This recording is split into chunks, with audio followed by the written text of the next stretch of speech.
11वां अध्याय भगवान श्री राम की शेष लीलाओं का वर्णन। श्री सुखदेव जी कहते हैं, परीक्षित, भगवान श्री राम ने गुरु वशिष्ठ जी को अपना आचार्य बनाकर उत्तम सामग्रियों से युक्त यज्ञों के द्वारा अपने आप ही अपने सर्वदेव स्वरूप स्वयं प्रकाश आत्मा का यजन किया। उन्होंने होता को पूर्व दिशा, ब्रह्मा को दक्षिण, अर्धवायु को पश्चिम और उद्गाता को उत्तर दिशा दे दी। उनके बीच में जितनी भूमि बची रही थी वो उन्होंने आचार्य को दे दी। उनका यह निश्चय था कि संपूर्ण भूमंडल का एकमात्र अधिकारी निस्पृह ब्राह्मण ही है। इस प्रकार सारे भूमंडल का दान करके उन्होंने अपने शरीर के वस्त्र और अलंकार ही अपने पास रखे। इसी प्रकार महारानी सीता जी के पास भी केवल मांगलिक वस्त्र और आभूषण ही बचे रहे। जब आचार्य आदि ब्राह्मणों ने देखा कि भगवान श्री राम तो ब्राह्मणों को ही अपना इष्ट देव मानते हैं, उनके हृदय में ब्राह्मणों के प्रति अत्यंत स्नेह है, तब उनका हृदय प्रेम से द्रवित हो गया। उन्होंने प्रसन्न होकर सारी पृथ्वी भगवान को लौटा दी और कहा, प्रभो, आप सब लोगों के एकमात्र स्वामी हैं। आप तो हमारे हृदय के भीतर रहकर अपनी ज्योति से अज्ञानांधकार का नाश कर रहे हैं। ऐसी स्थिति में भला आपने हमें क्या नहीं दे रखा है? आपका ज्ञान अनंत है। पवित्र कीर्ति वाले पुरुषों में आप सर्वश्रेष्ठ हैं। उन महात्माओं को जो किसी को किसी प्रकार की पीड़ा नहीं पहुंचाते, आपने अपने चरण कमल दे रखे हैं। ऐसा होने पर भी आप ब्राह्मणों को अपना इष्ट देव मानते हैं। भगवान, आपके इस राम रूप को हम नमस्कार करते हैं। परीक्षित, एक बार अपनी प्रजा की स्थिति जानने के लिए भगवान श्री राम जी रात के समय छिपकर बिना किसी को बतलाए घूम रहे थे। उस समय उन्होंने किसी की ये बात सुनी।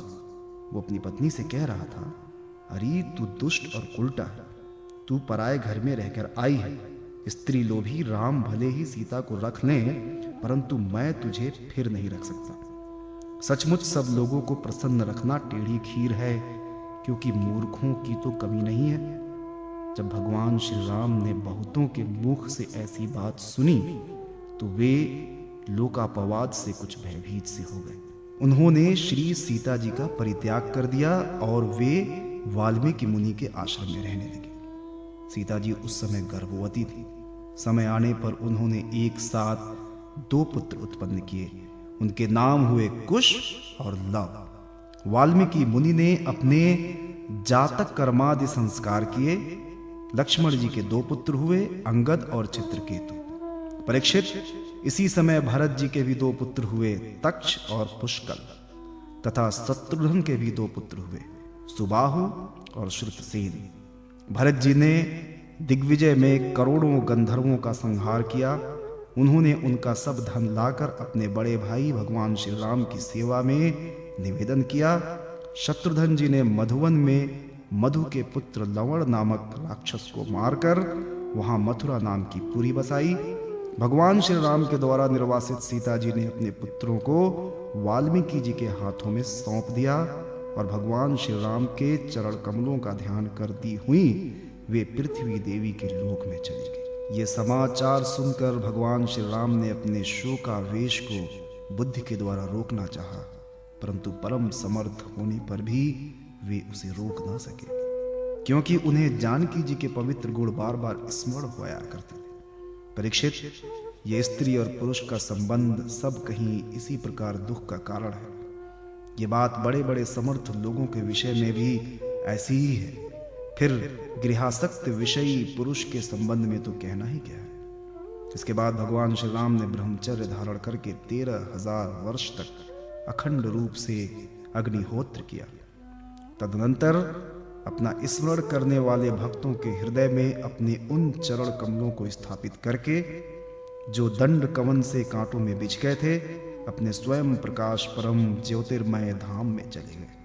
परीक्षित, भगवान के समान प्रतापशाली और कोई नहीं है, फिर उनसे बढ़कर तो हो ही कैसे सकता है। उन्होंने देवताओं की प्रार्थना से ही ये लीला विग्रह धारण किया था। ऐसी स्थिति में रघुवंश शिरोमणि भगवान श्री राम के लिए ये कोई बड़े गौरव की बात नहीं है कि उन्होंने अस्त्र शस्त्रों से राक्षसों को मार डाला या समुद्र पर पुल बांध दिया। भला उन्हें शत्रुओं को मारने के लिए बंदरों की सहायता की भी आवश्यकता थी क्या? ये सब उनकी लीला ही है। भगवान श्री राम का निर्मल यश समस्त पापों को नष्ट कर देने वाला है। वह इतना फैल गया है कि दिग्गजों का श्यामल शरीर भी उनकी उज्ज्वलता से चमक उठता है। आज भी बड़े बड़े ऋषि महर्षि राजाओं की सभा में उनका गान करते रहते हैं। स्वर्ग के देवता और पृथ्वी के नरपति अपने कमनीय किरीटों से उनके चरण कमलों की सेवा करते रहते हैं। मैं उन्हीं रघुवंश शिरोमणि भगवान श्री रामचंद्र की शरण ग्रहण करता हूँ। उन्होंने भगवान श्री राम का दर्शन और स्पर्श किया, उनका सहवास अथवा अनुगमन किया।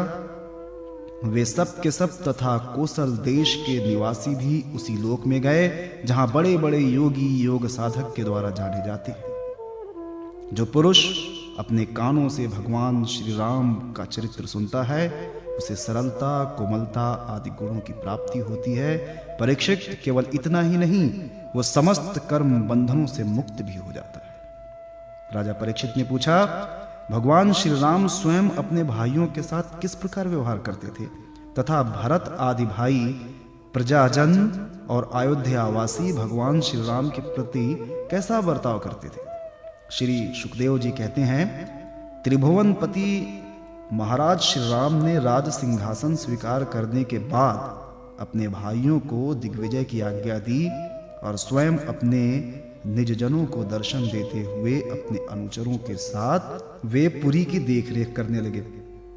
उस समय अयोध्यापुरी के मार्ग सुगंधित जल और हाथियों के मदकड़ों से सींचे रहते। ऐसा जान पड़ता मानो ये नगरी अपने स्वामी भगवान श्री राम को देखकर अत्यंत मतवाली हो रही है। उसके महल, फाटक, सभा भवन, विहार और देवालय आदि में सुवर्ण के कलश रखे हुए थे और स्थान स्थान पर पताकाएं फहरा रही थी। वो डंठल समेत सुपारी, केले के खंभे और सुंदर वस्त्रों के पट्टों से सजाई हुई थी। दर्पण, वस्त्र और पुष्पमालाओं से तथा मांगलिक चित्रकारियों और बंधन वारों से सारी नगरी जगमगा रही थी। नगरवासी अपने हाथों में तरह तरह की भेंटें लेकर भगवान के पास आते और उनसे प्रार्थना करते कि देव, पहले आपने ही वाराह रूप में पृथ्वी का उद्धार किया था, अब आप ही इसका पालन कीजिए। परीक्षित, उस समय जब प्रजा को मालूम होता कि बहुत दिनों के बाद भगवान श्री राम जी इधर पधारे हैं, तब सभी स्त्री पुरुष उनके दर्शन की लालसा से घर द्वार छोड़कर दौड़ पड़ते। वे ऊंची ऊंची अटारियों पर चढ़ जाते और अतृप्त नेत्रों से कमल नयन भगवान को देखते हुए उन पर पुष्पों की वर्षा करते। इस प्रकार प्रजा का निरीक्षण करके भगवान फिर अपने महलों में आ जाते। उनके वे महल पूर्ववर्ती राजाओं के द्वारा सेवित थे। उनमें इतने बड़े बड़े सब प्रकार के खजाने थे जो कभी समाप्त नहीं होते। वे बड़ी बड़ी बहुमूल्य बहुत सी सामग्रियों से सुसज्जित थे। महलों के द्वार तथा देहलियां मूंगे से बनी हुई थीं। उनमें जो खंभे थे वे वैदूर्य मणि के थे। मरकत मणि के बड़े बड़े सुंदर सुंदर फर्श थे तथा स्फटिक मणि की दीवारें चमकती रहती थी। रंग बिरंगी मालाओं, पताकाओं, मणियों की चमक शुद्ध चेतन के समान, उज्जवल मोती, सुंदर सुंदर भोग सामग्री, सुगंधित धूप दीप तथा फूलों से वे महलों को खूब सजाए हुए थे। आभूषणों को भी भूषित करने वाले देवताओं के समान स्त्री पुरुष उनकी सेवा में लगे रहते थे। परीक्षित, भगवान श्री राम जी आत्मा राम जितेंद्रिय पुरुषों के शिरोमणि थे। उसी महल में वे अपनी प्राण प्रिया प्रेममयी पत्नी श्री सीता जी के साथ विहार करते थे। सभी स्त्री पुरुष जिनके चरण कमलों का ध्यान करते रहते थे, वे ही भगवान श्री राम बहुत वर्षों तक धर्म की मर्यादा का पालन करते हुए समयानुसार भोगों का उपभोग करते रहे।